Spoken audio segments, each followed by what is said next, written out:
Hi, if you're new to my videos, I share videos on different mental health disorders, really to help individuals that may not be able to access this information.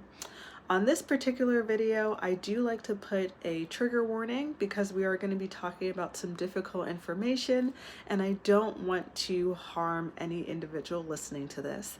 So if you do not like hearing about eating disorders, please swipe away. I do not want to cause any harm. Okay, if you're still here, I made a video previously on anorexia nervosa that had a lot of engagement and a lot of commentary, so I want to say thank you for everyone that engaged. If you're interested in that video, please go and check it out. But on this video, I'm going to be talking about bulimia nervosa. So there are really some key essential differences between anorexia nervosa and bulimia nervosa.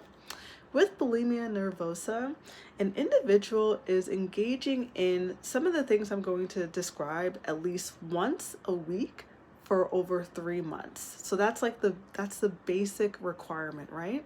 So what is this individual engaging in? At least once a week, right? They're engaging in an episode of binge eating a large amount of food that a similar person in a similar situation really wouldn't eat that much, or even themselves would not normally eat, within a very short period of time. So they're intaking a lot of food in a short period of time.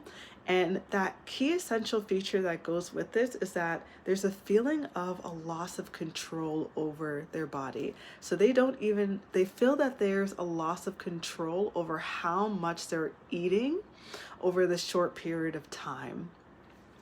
What also happens with bulimia nervosa is that there is a behavior to compensate for the binge. So they might engage in a number of inappropriate behaviors to get rid of the large amount of food that they ate. So they might take laxatives, they might binge, or not binge, they might, vomit the food that they ate, purge. They might take diuretics, or they might excessively work out, right? And that's really to compensate for the amount of food that they were eating. Another thing that we often see is, there's that self-monitoring that happens a lot, where they're constantly kind of self-monitoring themselves for the purpose of monitoring their weight. So this is a really, really hard disorder. And if you want to find out more information, please speak to a licensed healthcare practitioner.